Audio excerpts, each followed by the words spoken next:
Hello everyone.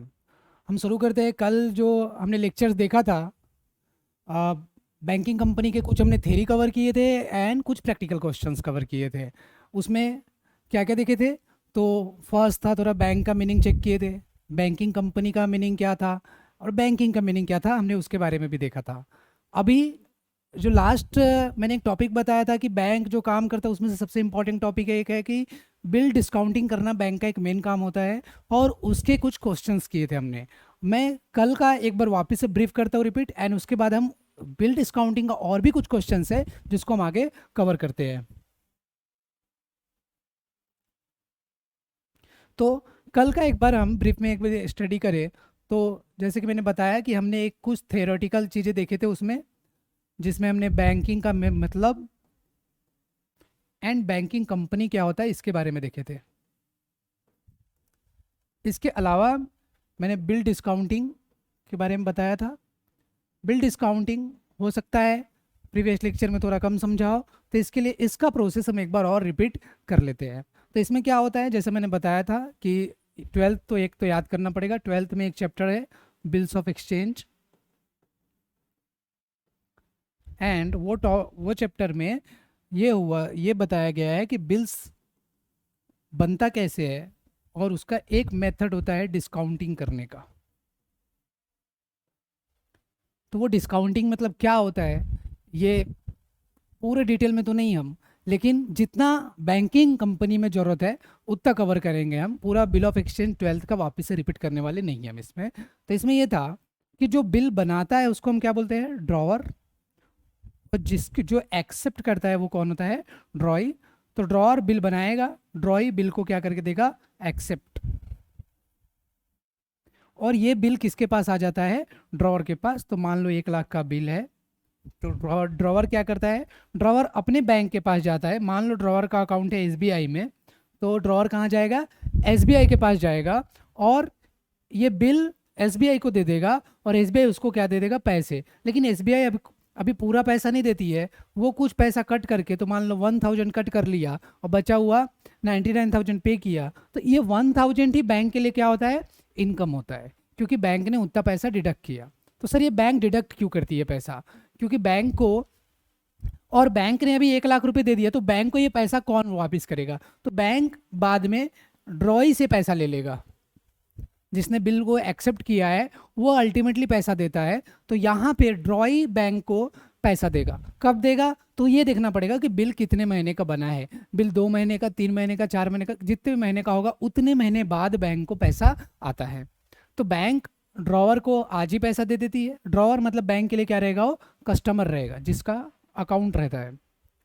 तो ड्रॉई bank को 2 महीने बाद पैसे देगा, लेकिन बैंक ड्रॉवर को आज ही पैसा दे रही है। तो 2 महीने पहले यदि आपको पैसा मिल रहा है तो बैंक उसके लिए कुछ इंटरेस्ट चार्ज करेगा, जिसको डिस्काउंट बोला जाता है यहाँ पे। और यहाँ पे इस ये वाले एक्सप्लेनेशन में 1000 जो डिस्काउंट है वो बैंक के लिए क्या है, अर्निंग है। आई होप ये थोड़ा रिवाइज हो गया हो।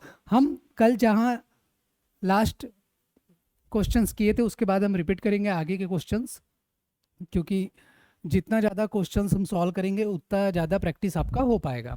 तो ये जो फर्स्ट कल का नोट्स थोड़ा अलग था, आज मैंने थोड़ा अपडेट कर दिया है। उसमें हमने ये वाले क्वेश्चन कल कर लिया था क्लास वर्क, ये मैं शेयर भी कर दूंगा नोट्स, आप लोग इसको रेफर कर सकते हो। तो ये बिल डिस्काउंटेड का ये वाला क्वेश्चन हमने कर दिया था, एक बार आप इसको रिलेट कर लेना। हमने क्वेश्चन नंबर 2 वैसे प्रैक्टिस वर्क है, तो ये मैंने होमवर्क दिया था, तो आप इसको करके देख सकते हो, और यदि डाउट रहेगा तो मेरे से पूछ लेना। उसके बाद हम क्वेश्चन नंबर 3 भी किए थे कल ही, एक जर्नल एंट्री करके मैंने बताया था, जिसमें हमने क्वेश्चन नंबर 3 खत्म किए थे।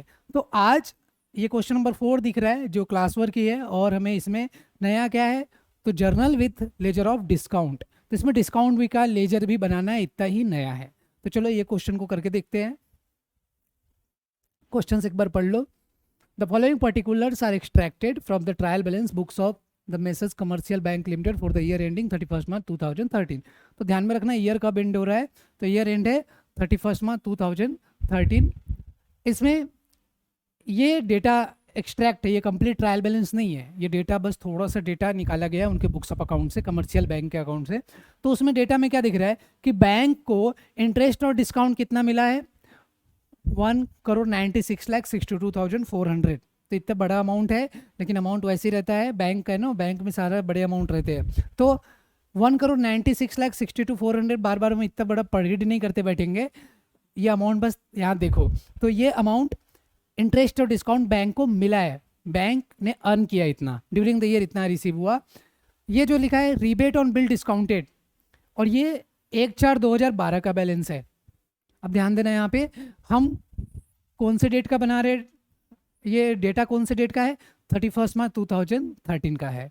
और ये जो रिबेट ऑन बिल डिस्काउंटेड कब का है, 1 अप्रैल 2012 का है। दैट मीन्स यदि ईयर चालू हुआ है तो ये यहाँ का बैलेंस दिया हुआ है और यहाँ पे ईयर खत्म होता है। तो ये जो 65,040 रुपीज़ है वो यहाँ का रिबेट ऑन बिल डिस्काउंटेड है, जिसको हम बोलेंगे opening rebate on bill discounted. उसके बाद bill discounted and purchase during the year, तो इन्होंने कुछ 10,67,45,400 इतने रुपीज़ का टोटल बिल डिस्काउंट किया। टोटल बिल डिस्काउंट किया मतलब इतने सारे अलग अलग कस्टमर्स आए होंगे, उन्होंने बैंक के पास कुछ बिल जमा किया होगा और बैंक ने उनको कितना पैसा दिया, 10,67,45,400 रुपीज़ दे दिया ड्यूरिंग द ईयर। इसमें से कुछ पैसे बैंक को वापस भी आ गया होगा जब ड्रॉई ने बैंक को पैसा वापस कर दिया होगा। चलो उसका बाकी डिटेल्ड वर्किंग हम अभी नहीं कर सकते क्योंकि ये हमें सिर्फ फोकस करना है क्वेश्चंस के ऊपर फिलहाल। तो it is ascertain that proportionate discount not yet earned on the bills discounted which will mature during 2013-14 amounted to 92,760। तो ये लाइन वापस से पढ़ लो, थोड़ा टेक्निकल है।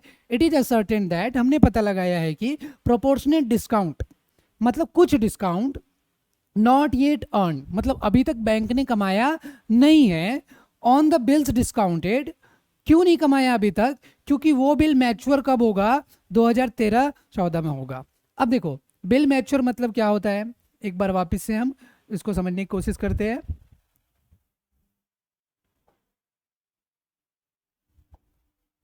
मैंने क्या बताया कि ड्रॉवर ने बिल ड्रॉ किया, ड्रॉई ने एक्सेप्ट किया।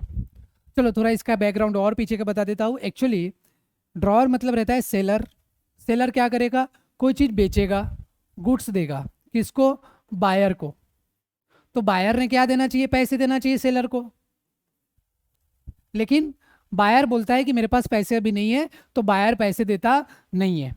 तो इसके लिए सेलर बोलता है कि चलो आप पैसे नहीं दोगे, एक काम करो, एक सर्टिफिकेट बनाते हैं जिसको हम बोलेंगे बिल, और वो सर्टिफिकेट को आप साइन करके दे दो। तो ड्रॉर और वो सर्टिफिकेट पे लिखा रहता है कि बायर, बायर मतलब मान लो यहाँ पे ये बी है और सेलर है एस, सेलर है एस, तो उस पर लिखा रहता है कि बी एस को 1,00,000 रुपए 2 महीने बाद पे करेगा।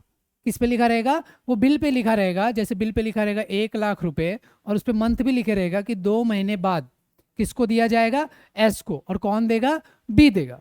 तो बी 1,00,000 रुपए 2 महीने बाद किसको देगा, एस को देगा, ऐसा वो बिल पे लिखा रहेगा। और बिल कौन साइन कर देगा, बायर साइन कर देगा। तो इसमें कॉन्सेप्ट ऐसा है कि जो बिल बनाता है उसको क्या बोलते हैं, ड्रॉवर, और जो बिल को साइन करता है उसको क्या बोलते हैं, ड्रॉई।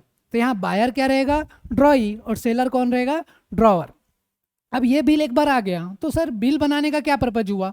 अब सेलर डिसाइड करेगा कि ये बिल मैं रखता हूँ और 2 महीने बाद ये बिल लेके कहाँ जाऊँगा, बायर के पास, और बायर से क्या कर लूँगा, पैसे ले लूँगा 2,00,000 रुपए। तो इतना जब तामझाम करना ही था तो आपने बिल क्यों बनाया, फिर तो आप उसको उधारी बोल देते थे और इंतजार करते थे 2 महीने का, बायर 2 महीने बाद आपको पैसा वैसे भी दे देता था। तो बिल बनाने का पर्पज ये होता है कि ये बिल एक्चुअली इस पर स्टैंपिंग वगैरह होता है, गवर्नमेंट इस पर साइन करता है, स्टैंप ड्यूटी वगैरह हम पे करते, तो ये एक प्रॉपर सर्टिफिकेट रहता है, ये नॉर्मल उधारी जैसा नहीं रहता है। आपको यदि बिल मिल गया इसका मतलब है एक तरीके से कि बायर ने आपको पैसा दे दिया, बिल साइन करके दे दिया, मतलब आपको एक तरीके से पैसा मिल जाता है। अब ये बिल आप क्या करोगे, अपने बैंक में जा रहे हो आप, जो कि मैंने बताया एसबीआई आपकी बैंक है, और ये बिल आप दे रहे हो, एसबीआई आपको क्यों पैसे देंगी, क्योंकि एसबीआई को 2 महीने बाद कौन दे देगा पैसे, बायर दे देगा पैसे, और एसबीआई आपको आज ही पैसे दे देगी। जिस दिन बिल आप लेके जा रहे हो उसी दिन, तो 2 महीने से पहले आपको क्या मिल गया, पैसे मिल गया, और इसके लिए एसबीआई आपसे कुछ पैसा चार्ज करेगी। जैसे 1 लाख का बिल है तो आपको कितना पैसा मिलेगा, सिर्फ 99,000 मिलेगा। जो भी चार्जेस रहेगा एसबीआई वाला माइनस कर लेगा और बचा हुआ पैसा आपको दे देगा। तो यहाँ पे हम यदि टेक्निकली देखें तो बिल डिस्काउंटेड ये एंड परचेज्ड, ऐसा जो वर्ड क्वेश्चंस में बार बार आएंगे, तो उसकी वैल्यू कितनी है, कितने की बिल डिस्काउंट किया गया यहाँ पे, 1 लाख का बिल डिस्काउंट किया गया। तो ये कितना है यहाँ पे, 1 लाख है। जो हमारे क्वेश्चन में वो 10 करोड़ समथिंग है। तो जो यहाँ पे 1 लाख रुपए क्या है, बिल डिस्काउंटेड है। अब मान लो कि ये बिल जो बना, तो बिल का डेट है 1 मार्च 2013, 1 मार्च 2013 बिल का डेट है। अब 1 मार्च 2013 से यदि वो बिल बना तो 2 महीना कब खत्म होगा, पहला महीना खत्म होगा 1 अप्रैल को और दूसरा महीना खत्म होगा 1 मई को। तो मुझे पैसा कब आएगा, यदि ये साल है तो बिल कब बना है, 1 मार्च को, 1 मार्च 2013 को। हमारा ईयर कब खत्म हो रहा है, 31 मार्च 2013 को। हम सब कुछ फाइनल कब करेंगे, ईयर होने के बाद। लेकिन ये जो 1 लाख का जो बिल बना, 1 लाख जो बैंक ने ड्रॉवर को पैसा दिया, इतने का जो डिस्काउंट हुआ, ये पैसा बैंक को कब आएगा, 1 मई को आएगा, जो कि अगले साल में जा रहा है। 31 मार्च खत्म हो गया, मतलब ये 1 मई 2013 को आएगा, क्योंकि 2 महीने में 1 महीना ये साल में, अगला महीना एक साल बाद अगले साल में जा रहा है। तो 1 महीने का जो डिस्काउंट है वो ये साल का इनकम माना जाएगा, और अगले महीने का डिस्काउंट है वो अगले साल का माना जाएगा। दैट मीन्स 31 मार्च तक का जो डिस्काउंट है वो ये साल का इनकम मानना है, और 31 मार्च के बाद का जो डिस्काउंट है वो अगले साल का मानना है। अब यहाँ पे क्वेश्चन देखोगे, क्वेश्चन में क्या दिया है, क्वेश्चन में दिया है इंटरेस्ट एंड डिस्काउंट, मतलब ये 1,96,62,400, 196,62,400। तो देखो 192,62,400 ये वैल्यू क्या है, ये यहां से लेके, शुरू से लेके, और ये जब ईयर खत्म हुआ है तब तक बैंक के पास कितना डिस्काउंट कमाया बैंक ने, 1,92,62,000। इतना डिस्काउंट बैंक ने साल भर में अर्न किया है। उसमें से बैंक ने टोटल कितने बिल डिस्काउंट किया वो भी दिया हुआ है यहाँ पे, वो देखो एक बार। बैंक ने टोटल डिस्काउंट किया 10,67,45,400। जैसे 1 लाख रुपए का एक डिस्काउंट हुआ, ऐसा करके टोटल बैंक ने कितना किया होगा, 10,67,00,000 का डिस्काउंट किया। जिसपे ये जो रिबेट निकालना है, उनका कहना है कि जो 92,760 है ये वो इंटरेस्ट है, ध्यान दो, जो इसके अंदर आ गया। 92,760 जो है वो इंटरेस्ट है जो साल भर में जो इंटरेस्ट आया उसमें आ गया। पर इसमें ऐसे भी बिल्स है, इसमें ऐसे बिल्स है जो कब मैच्योर होगा, अगले साल में। मतलब वो 31 मार्च के पैसा 31 मार्च के पहले ही आ गया, क्योंकि बैंक के पास जैसी बिल लेके जाएगा बैंक उसी दिन पैसा काट लेती है। लेकिन यदि मान लो 1 लाख रुपए पे 1,000 रुपए काटा गया तो 500 रुपए 1 महीने का हुआ और 500 रुपए अगले महीने का हो गया। तो आपने इनकम में यहाँ पे 1,000 रुपए ले लिया, जबकि 500 अगले साल का है, तो उसको ये बोला जाता है रिबेट। ऐसा कंपोनेंट जो कि 31 मार्च के बाद का है उसको हम बोलेंगे रिबेट। तो ये अमाउंट उन्होंने दिया है 92,760, मतलब टोटल, क्योंकि यहाँ पे 1,000 नहीं है ना, यहाँ पे 1 करोड़ में अमाउंट है, तो इसलिए उनका रिबेट की वैल्यू ज़्यादा है। अब इसको हम यहाँ पे इस क्वेश्चन के हिसाब से देखें तो एक बार अब मैं ये क्वेश्चन का ड्रॉ कर देता हूँ डायग्राम। तो इसमें ये 31 मार्च 2013, ये 1 अप्रैल 2012 से ईयर चालू हुआ होगा। इसमें डिस्काउंट जो अर्न किया वो यहाँ से लेके यहाँ तक जो पैसा आएगा उसको बोलेंगे डिस्काउंट, इंटरेस्ट एंड डिस्काउंट, जो कि समथिंग 1 करोड़ समथिंग का फिगर दिया हुआ है, उसको ये डिस्काउंट बोल रहे हैं। और इसके बाद जो 13-14 उन्होंने लिखा है, जैसे ये अगला साल खत्म कब होगा, 31 मार्च 2014 को, तो वो यही बोल रहे हैं कि इस पीरियड में जो मैच्योर होगा उसकी वैल्यू दिया है 92,000 समथिंग जो है, इसको बोल रहे हैं वो लोग rebate on bill discounted, bill discounted. ये वैल्यू है 92,760। अब इसको सॉल्व करते हैं। उन्होंने बोला है पास journal entries narration with adjusting the above and show rebate on bill discounted account and interest and discount account in the ledger of the bank। तो ये दोनों लेजर बनाने बोला है, हम लेजर दोनों बना लेते हैं और क्वेश्चन का आंसर वही रहेगा। तो ये ध्यान रखना पड़ेगा हमें फिगर्स ये वाले।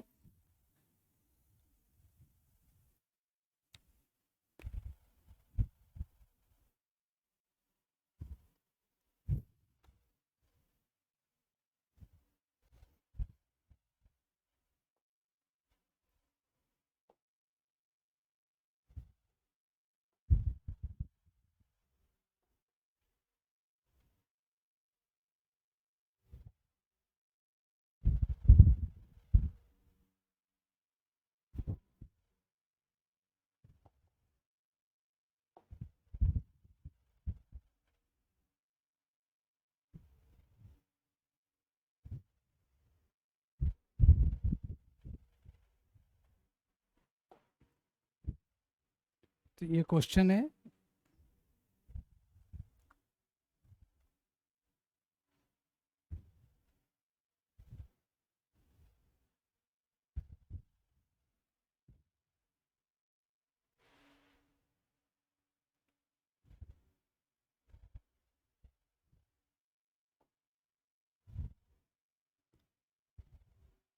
अब ये क्लियर दिख रहा होगा।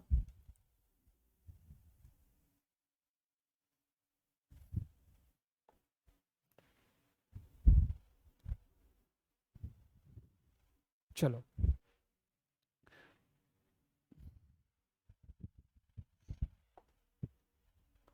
तो इसमें इंटरेस्ट एंड डिस्काउंट, तो एक लेजर हमें बनाना है इंटरेस्ट एंड डिस्काउंट का, तो लेजर हम यही बनाएंगे, इंटरेस्ट एंड डिस्काउंट अकाउंट। इसका जो लेजर है ये, और दूसरा लेजर एक बनेगा रीबेट ऑन बिल डिस्काउंटेड, जो उन्होंने बोला है रीबेट एंड बिल डिस्काउंटेड। वैसे तो जर्नल एंट्री बनाने बोला है और अकाउंट एक ही का बनाने बोला है, तो चलो जर्नल एंट्री भी बनाना है तो एक और पेज लगेगा, यहाँ लिख लेते हैं जर्नल एंट्री।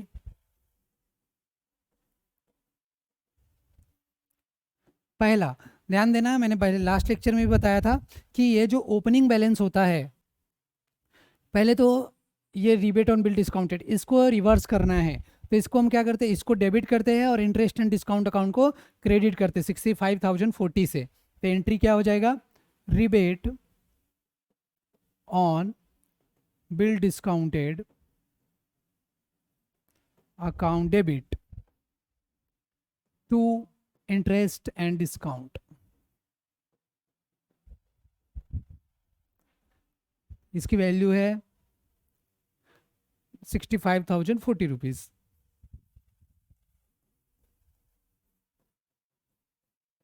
इसका नरेशन क्या लिखेंगे, being rebate transferred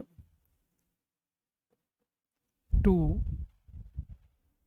discount account. उसके बाद क्लोजिंग एंट्री के लिए ये जो क्लोजिंग वैल्यू है 92,760, ये वो डिस्काउंट है जो हमारा ये साल में हमने नहीं कमाया, ये हम अगले साल में कमाएंगे, तो 92,760। तो इसके लिए मैंने बताया था इसको हम डिस्काउंट को क्रेडिट करते हैं, डिस्काउंट अकाउंट हो जाएगा डेबिट और क्रेडिट हो जाएगा रीबेट ऑन बिल डिस्काउंटेड।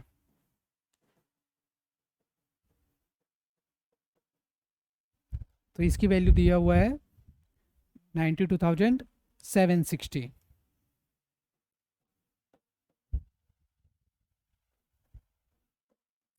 यहाँ नरेशन आएगा being rebate on bill discounted transferred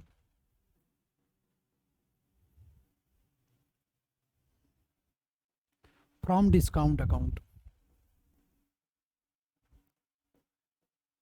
तो ये दोनों एंट्री एक ही जैसा है, बट ये ओपनिंग बैलेंस का है और ये क्लोजिंग बैलेंस का है। ओपनिंग वाला उल्टा, रिबेट को डेबिट हुआ, इंटरेस्ट को क्रेडिट होगा, डिस्काउंट को क्रेडिट हुआ। यहाँ पे डिस्काउंट को डेबिट होता है और रिबेट ऑन बिल डिस्काउंटेड को क्रेडिट होता है क्योंकि क्लोजिंग का है। अब इसके बाद ध्यान देना है, इसमें इसको डिस्काउंट की वैल्यू देखो अब कितना हो जाएगा। ये जो है डिस्काउंट, कैलकुलेटर यूज करना है इसमें। ये जो वैल्यू है ये डिस्काउंट की वैल्यू है। इसका लेजर हम बना लेते हैं, तो इसका लेजर मैंने यहाँ बनाया है। तो इसका बैलेंस कितना दिया हुआ है, 196,62,400। एक मिनट,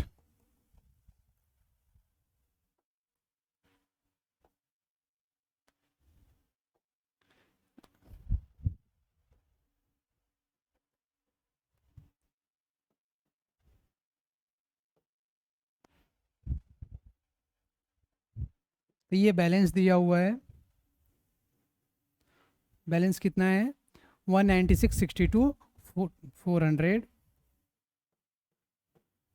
और हमने ओपनिंग में क्या किए, देखो ये एंट्री, ये वाली एंट्री चेक करोगे तो यहाँ पे क्या किए, रीबेट ऑन बिल डिस्काउंट को डेबिट किए और इंटरेस्ट ऑन डिस्काउंट को 65,040 से क्रेडिट किए। अब जितने से क्रेडिट किए उतना हमें क्रेडिट साइड में लिखना पड़ेगा,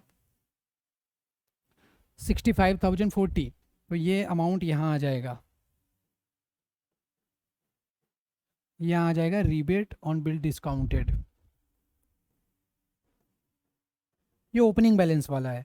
अब वैसे ही ये साल में जितना पैसा हमको आया वो सारा पैसा ये साल का नहीं है, कुछ बिल ऐसे है जो 31 मार्च के बाद मैच्योर होंगे, तो उसका कंपोनेंट कितना था, ये 92,760। तो वो इसमें इसमें हटाने के लिए क्या करना पड़ेगा, डेबिट। हमें इसको 92,760 से डेबिट करना है और again rebate on bill discounted को क्रेडिट करना है। अच्छा, यहाँ डेट भी लिख सकते हैं। ये डेट रहेगा हमेशा 1/4/2। ये तो ड्यूरिंग द ईयर का है, ये ओपनिंग बैलेंस का है। यहाँ पे ड्यूरिंग द ईयर का डेट दिया हुआ नहीं है, अलग अलग डेट पे होगा इसलिए नहीं दिया है। ये क्लोजिंग एंट्री की है उसके लिए है। ये तुम्हारे अंडरस्टैंडिंग के लिए लिख दे रहा हूँ, पेपर में लिखने की ज़रूरत नहीं है वैसा। अब इसका टोटल करेंगे हम, तो 192,62,400 प्लस 65,040, तो ये आ जाएगा 1,93,27,440 है ये।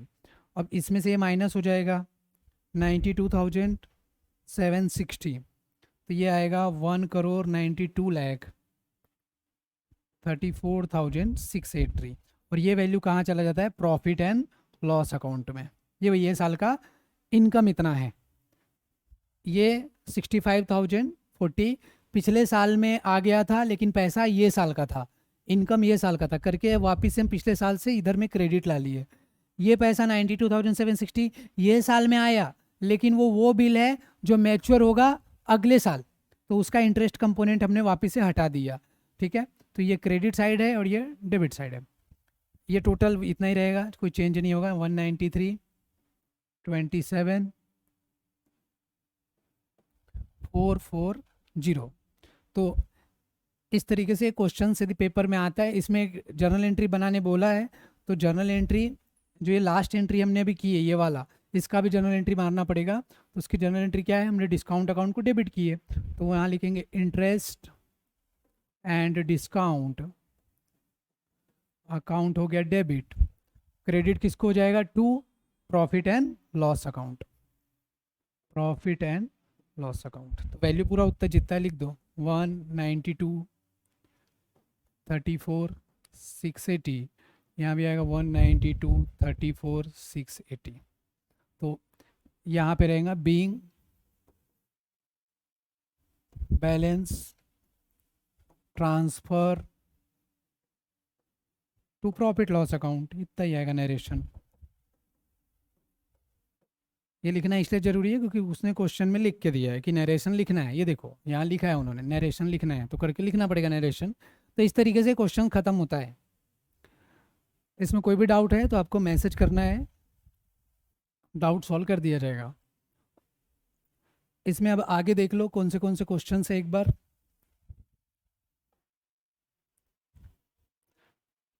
अब ये क्लास वर्क है, लेकिन मैं ये समझा देता हूँ, ऑल्दो क्लास वर्क ही है।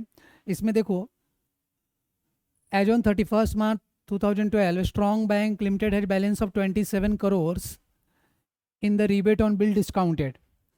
अब देखो, रीबेट ऑन बिल डिस्काउंटेड में 27 करोड़ का बैलेंस है। जो अभी 92,000 था ना बैलेंस, उसकी जगह कितना अमाउंट है, 27 करोड़ का बैलेंस है उसमें, रीबेट ऑन बिल डिस्काउंटेड में बैलेंस है वो। उसके बाद देखो, during the year ending 31 March 2013, ये देखो ये 31 मार्च 2012 का बैलेंस है, और ये कौन सा है, 31 मार्च 2013, एक साल बाद का बैलेंस है। Strong bank discounted bills of exchange 4,000 crore. हमने 4,000 करोड़ का नया बिल डिस्काउंट किया, जो कि ये पिछले क्वेश्चन में करीब करीब 10 करोड़ के आसपास था। वो उसका कोई काम नहीं था लास्ट क्वेश्चन में। Charging interest at the 15% per annum, the average period of discount being 146 days. तो मतलब उन्होंने 4,000 करोड़ का बिल डिस्काउंट किया उन्होंने, तो 4,000 करोड़ लिख दो, और 4,000 करोड़ का आप कितना परसेंट निकालो, 15%, तो ये कितना आएगा, 600 करोड़ आएगा। पर ये साल भर का है, जैसे 15% हमने निकाले साल भर का, उन्होंने कितना दिन तक, एवरेज में कितने दिन तक के लिए बिल पेंडिंग रहता है, 146 दिन के लिए। तो 146 से मल्टीप्लाई करो, 365 से डिवाइड करो, तो ये आएगा, इसको 146 से मैंने मल्टीप्लाई किया, 365 से डिवाइड किया, तो ये टोटल डिस्काउंट आ गया 240 करोड़। 240 करोड़ का टोटल डिस्काउंट आया। मतलब बैंक ने 4,000 करोड़ रुपए दिए होंगे, और बैंक ने उसमें से 4,000 करोड़ में से कितना पैसा माइनस कर लिया होगा, 240 करोड़ माइनस कर लिया होगा, बचा हुआ पैसा दे दिया होगा कस्टमर को, और बैंक को बाद में कितना आएगा, 4,000 करोड़ आएगा। तो बैंक ने 240 करोड़ कमा लिया उसमें। अब इसमें से ये जो 240 करोड़ साल भर में बैंक के पास आए होंगे, ये डिस्काउंट बोलेंगे इसको, ये जो आए होंगे बैंक के पास, उसमें अब ये जो 4,000 करोड़ है ना, उसमें से 600 करोड़ रुपए कब आएंगे, वो आएंगे 31 मार्च 2013 के बाद। तो क्या 4,000 करोड़ पूरा साल भर में आया क्या, नहीं। तो पूरा इनकम भी हम साल भर में आया ऐसा मान सकते क्या, नहीं मान सकते। तो कितना कंपोनेंट है जो 31 मार्च के बाद आएगा, ये 4,000 करोड़ रुपए में से जो बैंक ने लोन दिया, उसमें से 600 करोड़ रुपए 31 मार्च के बाद आएगा। तो 600 करोड़ के ऊपर, और आफ्टर 31 मार्च के बाद कितने दिन तक हमारे बिल आउटस्टैंडिंग रहते हैं, 73 डेज तक आउटस्टैंडिंग रहते हैं ऑन एन एवरेज। देखो, कोई बिल 60 दिन के लिए आउटस्टैंडिंग रहता होगा, कोई बिल 30 दिन के लिए आउटस्टैंडिंग रहता होगा, कोई बिल हो सकता है 45 डेज के लिए आउटस्टैंडिंग रहता होगा। उन्होंने एवरेज निकाले होंगे, तो कितना दिन आया, 73 डेज के लिए बिल्स आउटस्टैंडिंग रहते हैं। तब देखो, 600 करोड़ के बिल है, तो 600 करोड़ के ऊपर निकाल लो 15%, इंटरेस्ट रेट सेम रहेगा, तो ये आ गया 90 करोड़। पर ये साल भर का है, हमें कितने दिन का निकालना पड़ेगा, 73 डेज का, डिवाइड करो 365 से, तो ये कितना आ रहा है, 18 करोड़। कैसे निकाला मैंने, 600 करोड़ का 15% निकालना है, और इंटू करना है 73, डिवाइड बाय करना है 100, सॉरी 100 नहीं, 365।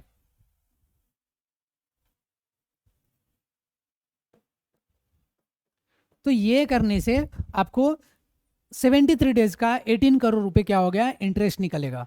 अब देखो, आपने साल भर कितना कमाया, 240 करोड़, पर 240 करोड़ में से आपको 18 करोड़ क्या करना पड़ेगा, माइनस करना पड़ेगा, क्योंकि 18 करोड़ ये साल का इनकम नहीं है। क्योंकि 4,000 करोड़ के ऊपर आपने 240 करोड़ डिस्काउंट कमाया बैंक ने, पर वो 4,000 करोड़ में से 600 करोड़ रुपए ऐसे है जो 31 मार्च 2013 के बाद आएगा बैंक के पास, और वो कितने दिन बाद आता है, तो एवरेज में 73 डेज लगेंगे। मतलब 600 करोड़ के ऊपर जो 15% है, एवरेज में 73 डेज के लिए ये पैसा हम 31 मार्च के बाद कमाएंगे। तो इसलिए 18 करोड़ हम इसमें से क्या करेंगे, माइनस। 240 करोड़ ये साल का इनकम नहीं माना जाएगा, ये साल का इनकम सिर्फ 240 माइनस 18, दैट मीन्स ये 222 करोड़ आएगा। तो 222 करोड़ ही ये साल का इनकम माना जाएगा। तो लेकिन इसमें देखो, ये 27 करोड़ क्या है, ये वो है जो 31 ये साल का इनकम है, लेकिन पिछले साल में ही आ गया। कब आ गया, 31 मार्च 2012 में। यदि इसका टाइमलाइन हम ड्रॉ करें, तो ये कब है, ये है 2012-13, इसके बाद चालू होगा 2013-14 रहेगा, और इसके पहले रहेगा 2011-12, ऐसा। अब इसी साल में जो पैसा आ गया था वो था 27 करोड़, पर वो 27 करोड़ था कौन से साल के लिए? 2012-13 के लिए।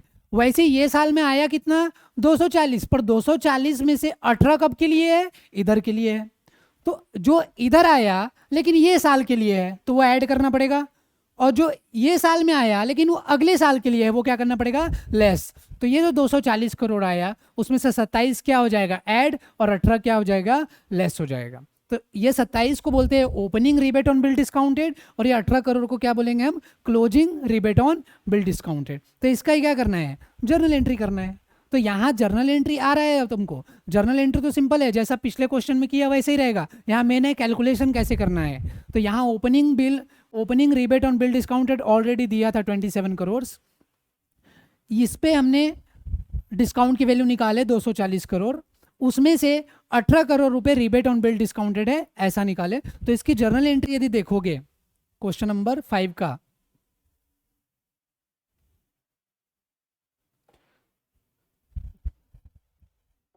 क्वेश्चन नंबर 5 में जर्नल बनाना है।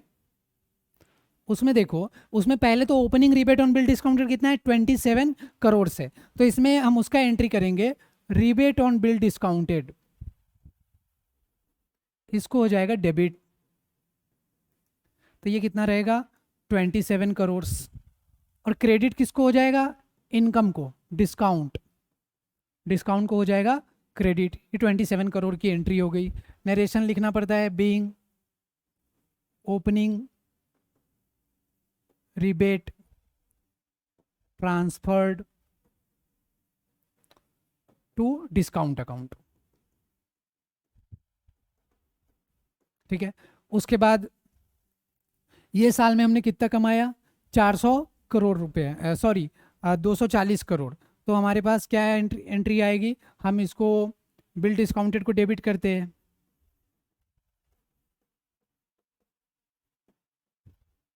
ये डेबिट होता है। क्रेडिट किसको होता है? डिस्काउंट को। तो ये कितना है? 240 करोड़, ये हमने निकाले। Being discount on bill discounted during the year,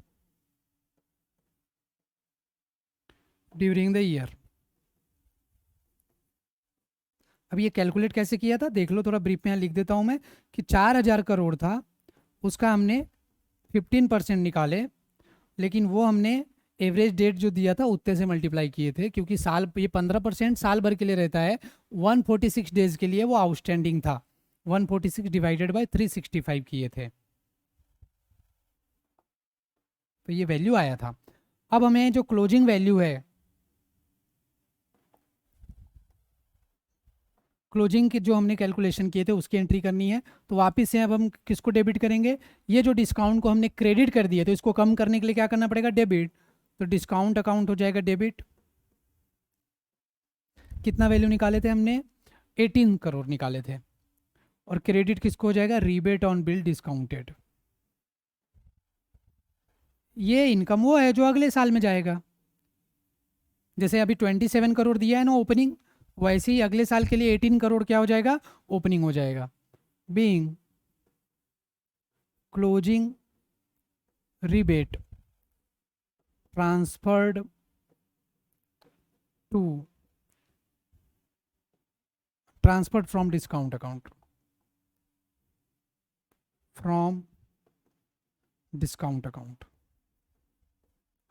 इसका कैलकुलेशन कैसे किए थे? तो इसमें से 4000 में से 600 करोड़ रुपए थे, देख लो क्वेश्चन में एक बार। तो 600 करोड़ ऐसे थे जो 31 मार्च 2013 के बाद बैंक को आएगा, तो उसके ऊपर हमने 73 डेज के लिए कैलकुलेट किए थे। तो 600 crore into 15% into 73 divided by 365, तो ये इस तरीके से आया था। तो 18 CR उसमें ट्रांसफ़र। अब ध्यान देना, अब एक फाइनल एंट्री होगी प्रॉफिट लॉस में ट्रांसफ़र करने की। तो अब हम डिस्काउंट अकाउंट को कर देंगे डेबिट, और ये पैसा कहाँ चला जाएगा? प्रॉफिट एंड लॉस अकाउंट में। अभी डिस्काउंट को डेबिट कितना होगा, तो यहाँ पे हम इसका वर्किंग करते हैं। देखो 27 पुराना था, 240 ये साल का अर्निंग है, उसमें से हमने 18 क्या कर दिया, माइनस कर दिया, तो जितना आएगा वो रहेगा।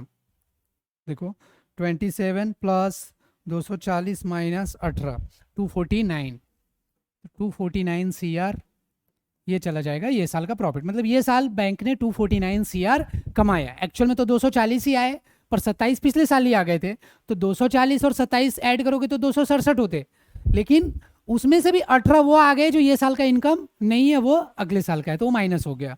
तो इसका नरेशन फिर से, being discount for the year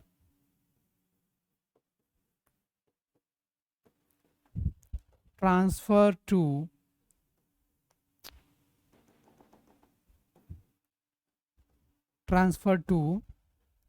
profit and loss account. Paper में नरेशन अच्छे से लिखना है।